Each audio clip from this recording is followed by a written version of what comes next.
Oui, j'ai besoin d'être à 40, allons-y. Bonjour, j'ai besoin que tu viennes ici. Quelle est l'adresse? Allons-y. Allez, viens.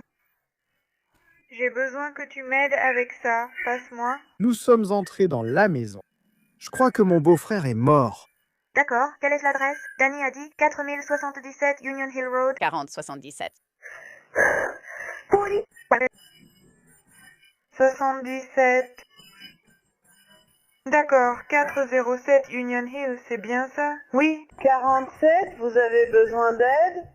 Monsieur, vous devez me dire ce qui se passe. Il y a du sang partout dans la maison. D'accord. Mon beau-frère est dans la chambre et on dirait que quelqu'un l'a tabassé violemment. Du sang est partout dans l'appartement, madame. Pouvez-vous me dire dans quel comté c'est? C'est quoi? C'est le comté de Pike. Il a laissé le nouveau dans le... D'accord. D'accord. J'ai besoin que vous sortiez de la maison. 911, c'est le comté de Pike, monsieur. Allez-y. C'est bien le 911. Puis-je vous aider? Oui, j'ai besoin qu'un adjoint vienne près du 799 Left Fork. D'accord. Chez Tout ça passe aux infos. Je viens juste de trouver mon... cousin avec une blessure par balle. Alors, il est en vie? Non. Non, d'accord. Nous sommes au 799 West. C'est près du 799, je ne connais pas son adresse. Il n'a pas de boîte aux lettres. Tu n'as pas de boîte. D'accord, je vais attendre debout. Dehors, près du feu rouge. C'est absolument déchirant pour ces familles, comme vous pouvez l'imaginer, et nous allons continuer à suivre cette histoire tout au long de la soirée et vous apporter les nouvelles informations dès que nous les aurons. En direct de Pikeston, Antoinette Lévy, Local 12 News. Il est tôt le matin du 22 avril 2016. Après avoir reçu des signalements d'activité suspecte, la police est appelée sur Union Hill Road à Piketon, dans l'Ohio. Ce qu'ils découvrent est horrible. La famille Roden, connue localement pour être travailleuse, soudée et discrète, est retrouvée massacrée lors d'une série d'exécutions. La brutalité est stupéfiante. 8 membres de la même famille, répartis dans 4 maisons, ont été abattus à plusieurs reprises, certains pendant leur sommeil, l'un d'eux ayant même reçu une balle dans l'œil. J'aimerais dire que je suis la mère de Christophe Senior et la mère de Kenneth.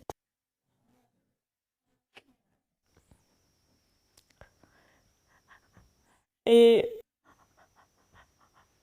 je voudrais juste dire, du fond du cœur d'une mère, que je souffre tellement à l'intérieur depuis le jour où je l'ai appris. Et j'aimerais dire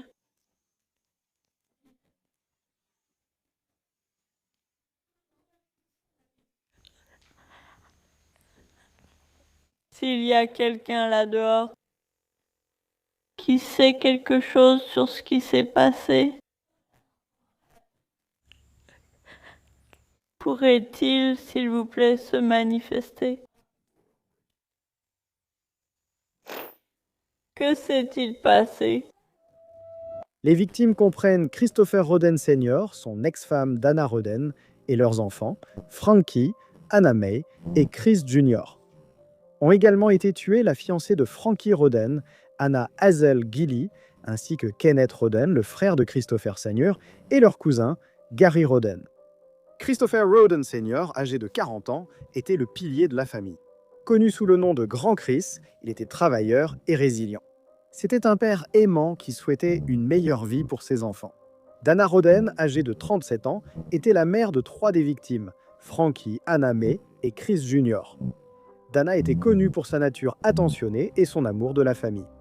Frankie Roden, âgé de 20 ans, était un père et un partenaire dévoué. Sa vie tournait autour de sa famille et de sa fiancée Hannah Hazel Gilly, qui a elle aussi tragiquement perdu la vie cette nuit-là. Anna Gilly, âgée de 20 ans, était décrite comme une mère aimante et une véritable amie. Elle rêvait d'élever ses enfants aux côtés de Frankie, de construire une vie remplie d'amour et de rire. Hannah May Roden, âgée de 19 ans, avait une forte volonté et protégeait profondément ses proches. Ayant donné naissance à sa deuxième fille, qui n'avait que 4 jours au moment du meurtre de Hannah May, Elle était dévouée à ses enfants et refusait d'abandonner la garde de sa fille, Sophia, malgré les pressions de son ancien petit ami, Jake Wagner. Christopher Roden Jr., âgé de seulement 16 ans, était le benjamin de la famille. Connu sous le nom de Petit Chris, il débordait d'énergie et avait toute la vie devant lui. Ses frères et sœurs le protégeaient et il idolâtrait les aînés. Kenneth Roden, âgé de 44 ans, était le frère de Christopher Sr., également connu sous le nom de Kenny. Il était travailleur, humble et respecté par ceux qui l'entouraient.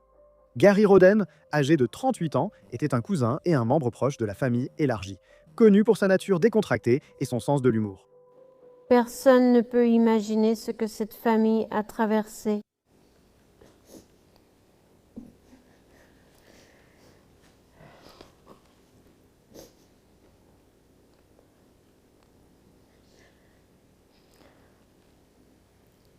Vous savez, il y a eu beaucoup de choses qui ont été dites. Mais mes frères étaient de bonnes personnes.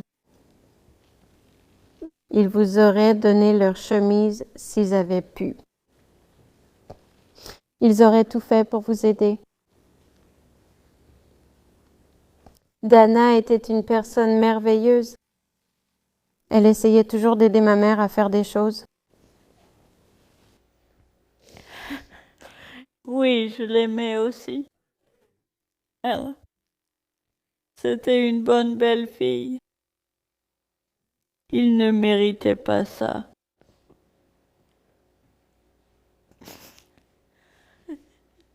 Elle est venue et elle a aidé autant qu'elle a pu quand j'ai eu la rotule enlevée auparavant.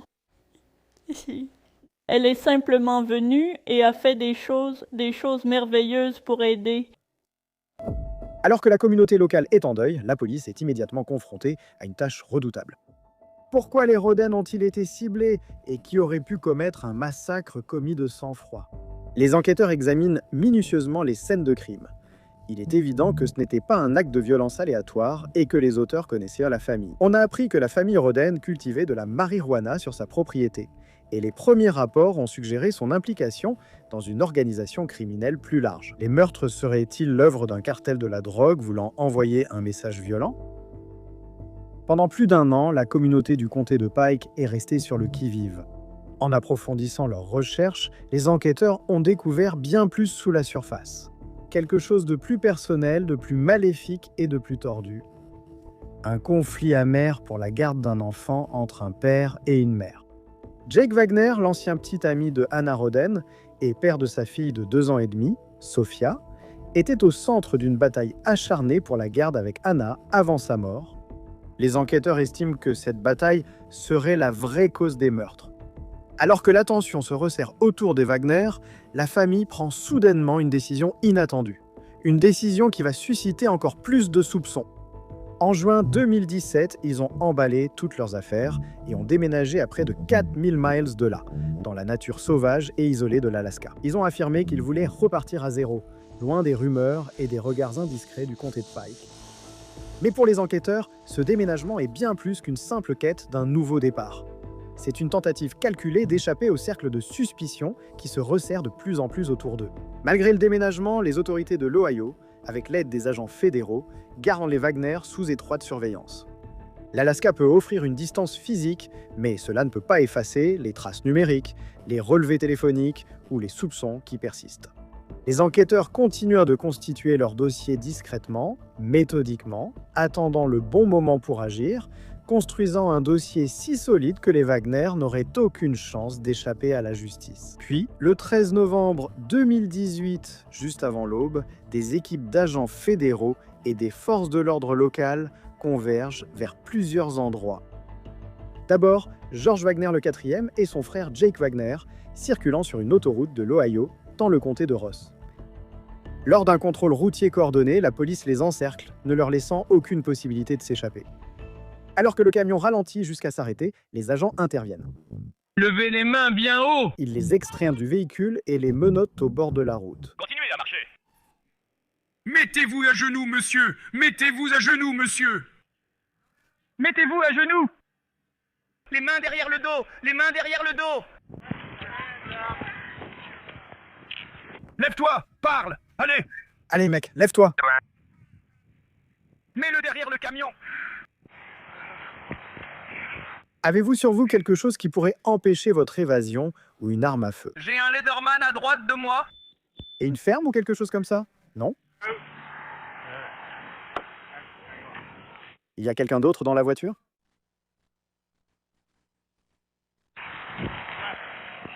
Y a-t-il des armes? Pas du tout. Non, non, non, non, rien, non. Le poids des accusations pesait lourdement. 8 chefs d'accusation de meurtre aggravés. Ensuite, George Billy Wagner, le troisième, arrêté à Lexington, dans le Kentucky, au bout de l'allée du Rood and Riddle Equine Hospital. La police dit avoir reçu un tuyau selon lequel il visitait l'hôpital avec un cheval malade. Angela, as-tu un commentaire? Angela Wagner est arrêtée à leur domicile dans le comté de Scioto, dans l'Ohio. Ils étaient restés auprès de leur fils, même quand le soupçon a entaché leur nom. Mais il était désormais clair que toute la famille Wagner avait été impliquée dans la trame de ce massacre de sang-froid. Quand les menottes se refermèrent sur leurs poignets, leurs mensonges soigneusement bâtis s'effondrèrent. Eh bien, bon après-midi. Nous avions promis que le jour viendrait où des arrestations seraient effectuées dans les massacres du comté de Pike. Aujourd'hui est ce jour-là.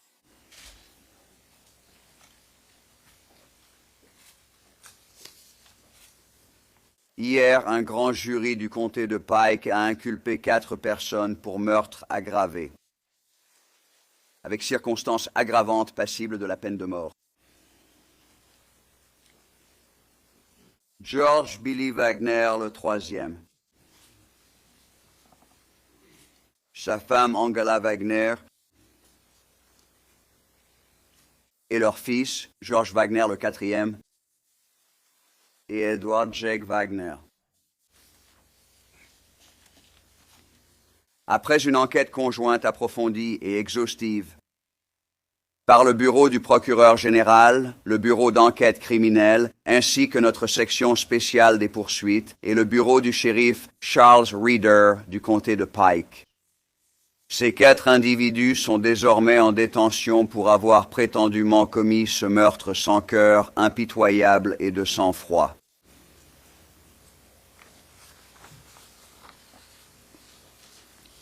Voici les visages des victimes. Une famille entière et des membres de leur famille élargie ont été massacrés. Nombre d'entre eux ont été tués dans leur sommeil. Il s'agit de Christopher Roden Sr., âgé de 40 ans. Son ex-femme, Dana Manley Roden, âgée de 37 ans. Leurs enfants, Anna May Roden, âgée de 19 ans, Christopher Roden Jr., âgé de 16 ans, Clarence Frankie Roden, âgé de 20 ans, et sa fiancée, Anna Hazel Gilly, âgée de 20 ans. De plus, le frère de Christophe Roden, Kenneth Roden, âgé de 44 ans. Leur cousin, Gary Roden, âgé de 38 ans. Les 8 victimes ont été tuées de sang-froid. Elles ont été abattues dans leur propre maison. Elles ont été exécutées brutalement et cruellement. Les tueurs connaissaient le territoire et ont minutieusement planifié ces meurtres horribles. Les 8 victimes ont laissé derrière elles une famille élargie en deuil, comprenant 4 jeunes enfants. Heureusement, dans un unique geste de clémence, les tueurs ont épargné les 3 enfants présents. Les enfants avaient alors 3 ans, 6 mois et 5 jours. Au cœur de cette affaire, il y avait des membres d'une même famille dont nous pensons que les preuves démontreront qu'ils se sont entendus pour tuer ces 8 personnes, 8 de leurs amis. 4 membres de la famille Wagner, un mari, une femme, leurs 2 fils adultes, font maintenant face à de nombreuses accusations, dont 8 chefs de meurtre aggravés chacun, un chef pour chaque victime. Les accusations de meurtre aggravé incluent également des spécifications de peine de mort pour les 4 suspects. Maintenant, comme il s'agit d'une poursuite en cours, Nous ne pourrons pas dire grand-chose sur le mobile, mais vous verrez dans les actes d'accusation que la garde de ce jeune enfant joue un rôle dans cette affaire. Nous pensons que les Wagner ont conspiré ensemble pour élaborer un plan sophistiqué visant à tuer les 8 victimes sous le couvert de l'obscurité, puis à effacer soigneusement leurs traces. Nous pensons que les preuves montreront que les suspects ont passé des mois à planifier les crimes. Ils ont étudié les habitudes et les routines des victimes. Ils connaissaient la disposition de leur maison. Ils savaient où elles dormaient. Et ensuite, après avoir exécuté chaque victime, nous pensons que les preuves montreront également que les suspects ont altéré les preuves, comme les téléphones des victimes et les caméras de surveillance sur leur propriété. Maintenant, comme dans tous les meurtres, même ceux qui sont méthodiquement planifiés, des erreurs sont commises. Et c'est notre travail de trouver ces erreurs. Nous recueillons des preuves dans cette affaire depuis environ 2 ans et demi. Toutes les autres preuves clés de cette enquête nous ont menés aux accusations et arrestations d'aujourd'hui. En plus du meurtre aggravé, ces 4 membres de la famille sont également accusés d'un certain nombre d'autres infractions. Elles incluent la conspiration, participation à un schéma d'activité corrompu, cambriolage aggravé, pour avoir prétendument pénétré dans la maison des Roden afin de commettre les crimes, altération de preuves, possession illégale d'un dispositif dangereux, utilisation non autorisée de biens, interception de communications filaires, orales ou électroniques, et enfin obstruction à la justice. Les 4 suspects sont également tous accusés de faux pour avoir prétendument falsifié des documents de garde d'enfants. Deux autres personnes ont également été arrêtées aujourd'hui en lien avec la dissimulation de ces crimes. Et permettez-moi de souligner à nouveau, ces 2 individus ont été arrêtés en lien avec la dissimulation de ces crimes. La mère d'Angela, Rita Newcomb, et la mère de Billy, Frederica Wagner. Les accusations contre ces 2 suspects concernent leurs actions présumées visant à induire nos autorités en erreur. Depuis l'arrivée de nos unités de la scène de crime du BCI le matin du 22 avril 2016 jusqu'à aujourd'hui, nous n'avons jamais cessé de travailler pour obtenir justice pour les victimes. Et j'ai demandé à mon équipe de faire une estimation, et ce n'est vraiment qu'une estimation, du temps qui a été consacré à cette enquête. Cela inclurait le temps du bureau du shérif, cela inclurait le temps du BCI. Cela inclurait nos enquêteurs. Cela inclura notre laboratoire. Cela représentait des milliers d'heures. Impossible de le savoir précisément. Nous avons suivi plus de 1100 pistes du public. Nous avons mené 50 entretiens, délivré plus de 200 assignations, mandats de perquisition et ordonnances judiciaires et analysé plus de 700 éléments de preuve. L'équipe a également parcouru des milliers de kilomètres pour se rendre dans 10 États différents. En conséquence directe de cette enquête, cela inclut un temps très important passé en Alaska, où la famille Wagner a déménagé avant de revenir dans le comté de Pike. Notre équipe a utilisé une nouvelle technologie innovante. Ce n'est évidemment pas la fin, que ce soit un nouveau jour ou non, dans ce cas, alors que nous continuons à travailler, pour tenir responsables ceux qui auraient commis ces meurtres indicibles, et obtenir une part de justice pour les victimes. La famille Wagner, selon les procureurs, avait passé des mois à planifier les meurtres. Leur objectif, éliminer les Roden pour obtenir la garde de la fille de Jake et Anna. Pourtant, lorsqu'ils comparaissent devant le tribunal pour les premières audiences en novembre et décembre 2018, ils plaident non coupable de tous les chefs d'accusation. Ce n'est que le 21 avril 2021, lors du 5e anniversaire des meurtres, que l'affaire prend enfin de l'ampleur lorsque Jake Wagner choque la nation en plaidant coupable des meurtres de 5 membres de la famille Roden. Dans le cadre d'un accord de plaidoyer pour éviter la peine de mort pour lui et tous les membres de sa famille, Jake accepte de coopérer avec les autorités et de témoigner contre les membres de sa famille, les impliquant dans le complot. Je suis coupable. Quel plaidoyer souhaitez-vous pour le second chef d'accusation de meurtre aggravé de Christopher Roden Robinson? Je plaide coupable, meurtre. Et pour le troisième chef d'accusation, vous inculpant du meurtre aggravé de Gary Rosen, quel plaidoyer souhaitez-vous présenter? Et je ne le suis absolument pas. Quel plaidoyer présentez-vous pour le quatrième chef d'accusation de meurtre aggravé de Clarence Franklin Roden? Je suis coupable, votre honneur. Et pour l'accusation de meurtre aggravé de Hannah Hazelgill, quel plaidoyer souhaitez-vous présenter? Je suis coupable, votre honneur. Quel plaidoyer souhaitez-vous présenter pour le sixième chef d'accusation de meurtre aggravé de Dana Riddle? Je suis coupable, votre honneur. Quel plaidoyer souhaitez-vous présenter pour le septième chef d'accusation de meurtre aggravé de Hannah et de son frère?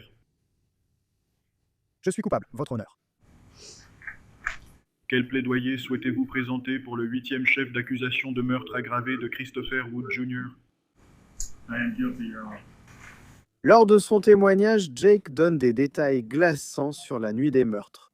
Il admet que lui et sa famille ont planifié les meurtres pendant des mois, en cartographiant soigneusement la maison et leurs déplacements. Il raconte comment ils ont pénétré dans les domiciles des Rhodes en pleine nuit, faisant taire les victimes une à une. Jake reconnaît avoir tué 5 membres de la famille Roden, les autres meurtres ayant été commis par sa famille. Même les plans les mieux préparés laissent une trace numérique, une empreinte. Et dans le cas des meurtres du comté de Pike, ces empreintes sont apparues sous la forme de messages textes. Des conversations énigmatiques, des échanges émotionnels et des indices subtils qui, avec le recul, ont révélé tant de choses. Les messages échangés entre les membres de la famille Wagner et ceux de la famille Roden sont devenus un élément crucial de l'enquête. En particulier les messages textes entre Jake Wagner et Hannah Roden. Dans les mois précédant les meurtres, ces messages laissaient entrevoir une tension croissante concernant la garde de leur fille. Des tensions qui finiraient par éclater en une violence mortelle. De Jake, elle n'ira pas à la garderie, Hannah. Hannah dit, tu n'es pas mon chef. De Jake, Hannah, je ne suis pas ton chef, mais Suds n'ira pas à la garderie. Message suivant, Hannah, réponds au téléphone et parle-moi. De la part de Hannah, ce n'est pas toi qui décides, c'est moi. Point final. De Jake, pourquoi tu m'ignores, Hannah? Message suivant, pourquoi penser à la garderie? L 62. Conversation du 4 avril 2015 de Jake. Si tu passes à autre chose, Hannah, tu l'as fait. Message suivant, 2 points d'interrogation. De Hannah, non, je ne l'ai pas fait, je suis très bien ainsi. De Jake, t'es passé à autre chose par rapport à moi. De Hannah, d'accord, je ne suis pas en couple, j'ai juste besoin d'y voir clair.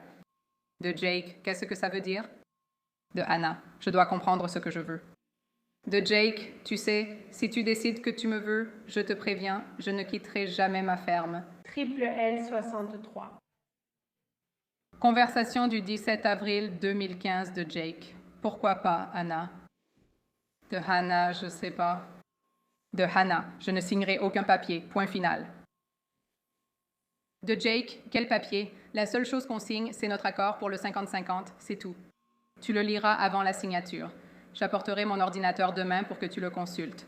De Hannah, je ne dois pas signer. De Jake, tu veux l'écrire toi-même? L 64. Une autre page de garde indiquant les informations de la source de sauvegarde. Et tous les 65. Conversation du 9 juin 2015 de Jake. Pourquoi tu m'ignores? Je ne compte pas pour toi. Message suivant. Tu ne m'aimes plus? Je ne te manque pas? Notre amour ne te manque pas? Message suivant. Hannah, message suivant. Dis à Soud que je l'aime. Message suivant. Je t'aime toujours, même si tu ne m'aimes plus. De Hannah, je ne veux pas être avec toi. J'ai d'autres choses à gérer. Désolée. Hannah May était catégorique. Elle ne voulait pas céder la garde de sa fille à Jake Wagner. Dans un message sur les réseaux sociaux adressé à Tess Ruggles, la mère de l'ex-femme de George Wagner, Tabitha Clatter, Hannah May a écrit « Je ne signerai pas les papiers. Ils devront me tuer d'abord. » Tess a conseillé à Anna-May de ne pas faire ce que Tabitha avait fait, c'est-à-dire de se laisser piéger pour céder par écrit la garde de sa fille. Julia Evslage, analyste en renseignement criminel, a lu cet échange alors qu'elle témoignait au procès de George Senior. La conversation a eu lieu le 9 décembre 2015. Le premier message vient de Hannah Roden. Je sais comment ils sont. J'ai été dans leur famille 5 ans et je sais ce que c'est d'avoir un enfant avec l'un d'eux. Je ne signerai pas les papiers. Et ma maison est plus que propre et ils ne peuvent pas prouver que je suis inapte, donc je ne perdrai pas Sophia. Hannah continue. J'ai une nouvelle maison plus grande avec plus de pièces. Tess répond, c'est bien, je suis contente de voir que tu vas bien. J'ai eu affaire à eux pendant des années. Angela ne m'a jamais aimée car Freddie a dit à tous que j'étais sa fille, rendant Angela jalouse. Mais je m'en fiche complètement de tous les autres, à part Freddie, Bob et Robin. Il y a une faute d'orthographe. Je te parle, toi la fille, en te disant que peut-être tu ne devrais rien croire de ce que cette famille raconte. Et récupère ton bébé et dis-leur d'aller se faire foutre. Désolée si j'ai l'impression d'exploser, mais Tabby m'a pris la tête toute la semaine et je deviens vraiment nerveuse. Je suis contente de voir que tu vas bien. Vraiment. Hannah répond, je ne signerai jamais les papiers. Ça n'arrivera pas. Ils devront me tuer d'abord. Tess répond, bien ma chérie, assure-toi de le faire. Sadie, T ne signe jamais rien. C'est la fin de la conversation. Encore une fois, pouvez-vous préciser la date de cette communication? Le 9 décembre 2015. D'accord. Et encore une fois, est-ce que cette conversation fait partie de celles que vous avez identifiées parmi les dossiers que vous avez reçus de Facebook pour le compte Facebook de Hannah-May Rogan? Oui. Et vous l'avez signalé aux enquêteurs parce que vous estimiez que cela avait une grande valeur pour l'enquête? Oui. Même Tabitha elle-même a partagé ses inquiétudes concernant les questions de garde avec Anna-May. Lorsqu'elle a témoigné au 4e procès de George Wagner, elle a lu certains de ses messages à Anna-May à la barre. Mayday, il y a quelques informations supplémentaires. Des messages, tous datant du 28 mars 2015. Et les marquages sont à gauche de cela. Ça commence par... Donc, Cody a dit... Oui. D'accord. Encore une fois, si vous pouvez regarder cela et me dire si vous vous souvenez avoir reçu ce message ou avoir reçu et répondu à cette chaîne de messages. Tammy.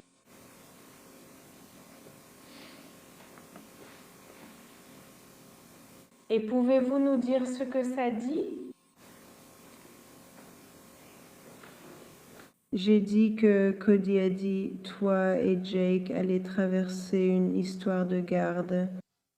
Anna dit, oui, j'essaie de trouver un travail. Et elle dit aussi, on est censé aller au tribunal pour ça. J'ai dit, eh bien, tu es la mère, donc ça ne devrait pas être difficile pour toi. Mais on a affaire à Angela. Et puis j'ai aussi dit, et on sait comment elle réagit quand il s'agit de Vine et fils. Désolé, ouais. On a du bruit parfaitement synchronisé dehors. Je vous demande simplement de rester attentif. Maintenant que le bruit est fini, pouvez-vous répondre à la question? Oui.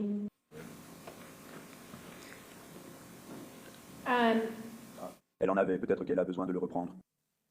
D'accord. La dernière partie que vous avez dite, commencez simplement là où vous avez dit « Eh bien, vous êtes la mère », puis lisez à partir de là. Je pense que c'est ce que j'ai dit. Eh bien, tu es la mère, donc ça ne devrait pas être difficile pour toi, mais nous avons affaire à Angela. Et tu sais comment elle devient quand il s'agit de Vinette Fields. D'accord. Et qui achète? Mon fils. Et qui est-ce? Sa fille. Mais les messages qui suscitent vraiment l'inquiétude sont ceux échangés au sein même de la famille Wagner. Les enquêteurs ont découvert une série de textos énigmatiques, codés dans leur formulation, mais clairs quant à leur but. Un complot prenait forme. Et assassiné 8 personnes. Discussion sur la garde, conversation à propos des armes à feu et planification stratégique pour éliminer tous les obstacles sur leur chemin. Bien que les messages ne soient pas des aveux directs, ils constituent une piste de preuve qui montre l'étendue de la coordination de la famille. Plan d'achat de munitions, discussion pour faire taire les victimes et mention inquiétante d'élimination des menaces. Quand les textos sont enfin révélés au tribunal, ils deviennent des preuves parmi les plus accablantes. Ces échanges numériques, jadis dissimulés derrière des téléphones verrouillés et des secrets familiaux, sont désormais exposés publiquement. Quand on pense à ce qu'ils ont fait ensuite et vous savez comment ils sont restés dans les parages, soudainement, ils ont juste disparu. Ils ont fini en Alaska. Qu'ils aient vraiment cru pouvoir s'en sortir avec quelque chose comme ça, puis qu'ils reviennent pour défendre leur réputation. Je pense que, encore une fois, cela donne un aperçu de certaines dynamiques familiales et certainement de la psychopathologie qui est en jeu.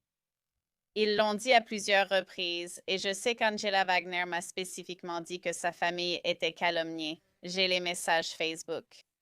Cela date de mai 2021. Et vous savez, ils ont juré haut et fort qu'ils n'avaient pas fait ça. Et puis, boum, en septembre, ou non, pardon, en avril, mai, quelque part par là, 2021 arrive. Et on apprend que Jake va plaider coupable. J'ai appris ça et j'ai failli tomber de ma chaise. Je couvrais le procès Snowden. Et je pensais qu'il serait le dernier, mais il a été le premier. Donc, évidemment, j'ai eu vent qu'il a trouvé Dieu, qu'il a vraiment trouvé Dieu en prison, ou plutôt en détention, et c'est pour ça que Jake a décidé d'avouer la vérité. Les aveux de Jake Wagner marquent un tournant majeur dans l'affaire, mais cela laisse aussi beaucoup de gens dans la communauté aux prises avec cette question. Comment une famille entière, des parents et des enfants, ont-ils pu conspirer pour commettre un acte aussi odieux? Cette affaire a bouleversé la région lorsque cela s'est produit. L'idée d'entrer et de tuer tout le monde sauf les bébés, y compris quelques adolescents, a vraiment attiré l'attention des gens. Et ces bébés étaient dans les maisons. L'un d'eux avait 4 jours, dormant à côté de sa mère. Oui, c'est déchirant quand on entend parler de ça. Et c'est aussi diabolique quand on voit, si l'on en croit ce que prétend l'accusation, la quantité de planification qui a été nécessaire pour cela et la tentative de faire passer cela pour autre chose, comme une affaire de drogue qui aurait mal tourné. Une planification réfléchie. Chaque étape, chaque décision, chaque achat faisait partie d'un plan plus vaste. Les Wagner n'exécutèrent pas simplement un meurtre. Ils exécutaient un complot, un plan né de la peur, de l'obsession et du besoin de contrôle. Des silencieux hauts brouilleurs de téléphones portables, de l'équipement de surveillance aux armes à feu, les Wagner n'ont rien laissé au hasard. Ils ont repéré les maisons des Roden, surveillé leurs déplacements et attendu le bon moment pour frapper. Ce n'était pas l'œuvre d'une seule personne. C'était une action coordonnée menée par toute une famille. Avec les aveux de Jake Wagner en main, les procureurs ont tourné leur attention vers George Wagner le quatrième, Angela Wagner et Billy Wagner. Chacun d'eux faisait face à des accusations de meurtre aggravé, de complot et d'autres crimes liés au massacre. Le 10 septembre 2021, 5 mois après les aveux de Jake, Angela Wagner plaide coupable. Elle ne passe pas en procès, mais elle témoigne lors du procès de George Wagner, le quatrième. En septembre 2022, le procès de George Wagner, le quatrième, commence. De quoi te souviens-tu ? Ma mère et mon frère l'ont dit depuis le début. C'est pourquoi je crois qu'on a essayé de nous piéger, parce qu'ils disaient qu'ils déformaient tout ce que ma mère et mon frère avaient sur leur téléphone et ordinateur portable, et qu'ils essayaient de nous piéger. Et c'était ton état d'esprit pendant ces conversations ? Oui.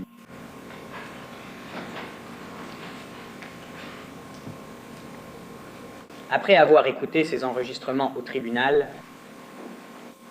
comment vous sentez-vous face à ce que Jake disait et ce que vous savez désormais qu'il a fait ? Je sais maintenant qu'il me mentait effrontément. Et votre mère ? Pareil, elle me ment depuis le début. Avez-vous déjà dit à votre mère, en faisant référence à ces enregistrements, que vous prendriez ces meurtres sur vous ? Non, je ne l'ai pas fait.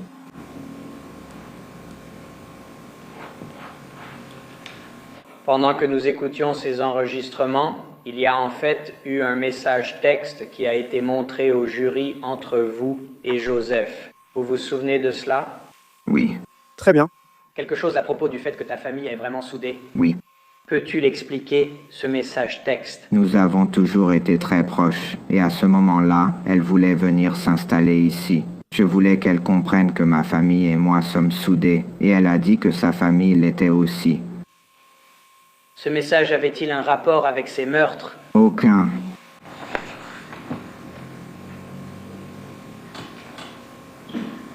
En revenant à ces enregistrements que nous avons écoutés, est-ce que je me souviens vous avoir entendu dire quelque chose comme « et c'est une conversation entre vous et Jake, chaque fois que je fais quelque chose, tu me balances ».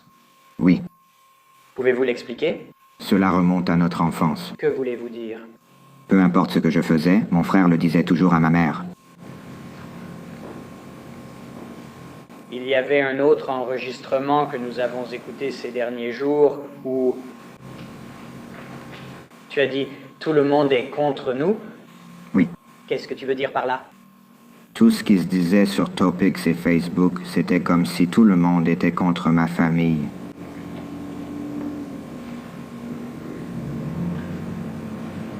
L'une des conversations que nous avons écoutées impliquait ton frère et ta mère, et tu étais un peu en arrière-plan. Ta mère a dit quelque chose comme « ils nous font porter le chapeau ». Tu t'en souviens? Oui. Et qu'elle accepterait la peine de mort. Oui. Tu t'en souviens? Oui. À ce moment, savais-tu que ta mère et ton frère étaient impliqués dans ces meurtres ou qu'ils les avaient commis? Non. Il me semble que c'est dans cette même conversation que Jake dit qu'il sortira quoi qu'il arrive. Tu t'en souviens? Oui. À ce moment-là, savais-tu qu'il avait tué ces personnes? Non. Je pensais qu'il parlait du cas où il serait piégé et condamné à tort. Et puis on entend ta voix en arrière-plan et tu dis « il n'y aura pas de chaise électrique ou de récompense aujourd'hui ». Oui. Tu t'en souviens? Oui. Qu'est-ce que tu voulais dire par là? Je voulais juste... Je m'énerve quand les gens s'en prennent à ma famille et tout ça. Surtout quand je n'ai pas dormi depuis 5 jours, que je suis sous une tonne de caféine et... ça te rend irritable. À ce moment-là, savais-tu que ta mère et ton frère étaient vraiment coupables? Non. Es-tu coupable de l'une de ces infractions? Non. Les procès ont été longs et complexes, les avocats de la défense soutenant que tous les membres de la famille Wagner ne sont pas également coupables des meurtres. Et Jake, quand il était ici, à rire, à sourire et à ricaner en parlant de ces meurtres, il est sans cœur. Je pense qu'il est psychotique. Il n'avait pas l'air de se soucier de quoi que ce soit. C'est comme s'il parlait d'un match de football un lundi matin. Vu la façon dont il parle d'avoir tué ces gens, c'est écœurant. C'est un homme malade. On ne peut pas croire ce qu'il dit. Et Angela n'est pas beaucoup mieux, d'accord? Tu sais, Angela a témoigné qu'Anna était comme une fille pour elle, non? Elles vivaient ensemble. Sur Peterson Road, elle parlait le soir avec Anna. Je pense qu'elle parle des gens de l'étage. Elle veillait sur les enfants, se réveillait la nuit, s'asseyait en haut des escaliers et bavardait, comme on le fait parfois la nuit. C'est sa deuxième fille, et elle complote pour la tuer. Ce qui est exactement ce qu'elle a fait. Tu ne penses pas qu'elle sacrifierait George, mais elle complote pour tuer Anna? Le 20 novembre 2022, George Wagner, le 4e, est reconnu coupable de toutes les accusations, y compris 8 chefs de meurtre aggravés. Il est condamné à la réclusion à perpétuité sans libération conditionnelle. Cette condamnation marque une victoire importante pour l'accusation, qui a réussi à démontrer que George le 4e était un conspirateur clé, même s'il n'a pas personnellement appuyé sur la gâchette. Billy Wagner devrait être jugé, les procureurs cherchant à établir son rôle dans l'organisation et la participation au meurtre. Les procureurs devraient utiliser les témoignages de Jake et Angela pour détailler davantage la conspiration familiale et montrer l'étendue de l'implication de Billy. Aujourd'hui, le processus judiciaire entourant les meurtres du comté de Pike est toujours en cours, Billy Wagner et Angela Wagner attendant leur sort dans la salle d'audience. Les plaidoyers de culpabilité, les témoignages et les procès en cours font partie d'un long chemin vers la justice pour la famille Roden. Pour la communauté du comté de Pike, les cicatrices des massacres sont profondes. Ce qui était autrefois une région rurale paisible est devenu le centre d'une des affaires de meurtre les plus glaçantes de l'histoire de l'Ohio. L'affaire a laissé les habitants aux prises avec des sentiments de trahison, de perte et de colère, ainsi qu'avec la question obsédante de savoir comment un tel mal a pu s'enraciner dans leur communauté. Je voudrais remercier les citoyens de l'État de l'Ohio d'avoir supporté ce fardeau. Cela n'aurait jamais dû arriver à cette famille du sud de l'Ohio. Je commente simplement, Tony, sur l'apparente bonne entente entre les Wagner et ton frère Chris. Que penses-tu de cette situation? Tu as dit le mot. Foley. Qu'as-tu ressenti lorsque tu as entendu le premier verdict de culpabilité? Qu'est-ce qui te traversait l'esprit? Et si quelqu'un d'autre souhaite commenter, il peut le faire aussi. Je ressens de la peine pour lui. Pourquoi donc? Pourquoi? Parce qu'il est humain. Comment trouves-tu l'humanité dans un moment comme celui-ci alors qu'il a fait tant de mal à ta famille? Je pense que nous avons tous de l'humanité en nous. Il y a simplement une différence entre nous. Pouvez-vous nous dire ce que vous ressentez en ce moment? Un peu de paix. Nous avons encore un long chemin à parcourir. Nous réussirons car nous sommes une famille. Alors que les procès se poursuivent, une chose reste claire. La tragédie des meurtres du comté de Pike ne sera jamais oubliée. 8 vies ont été volées et une famille entière a été brisée par un acte de violence inimaginable. Mais grâce à la quête de justice, l'espoir est que les responsables feront face aux conséquences de leurs actes et qu'on se souviendra de la famille Roden, non pas pour la manière dont ses membres sont morts, mais pour la vie qu'ils ont menée.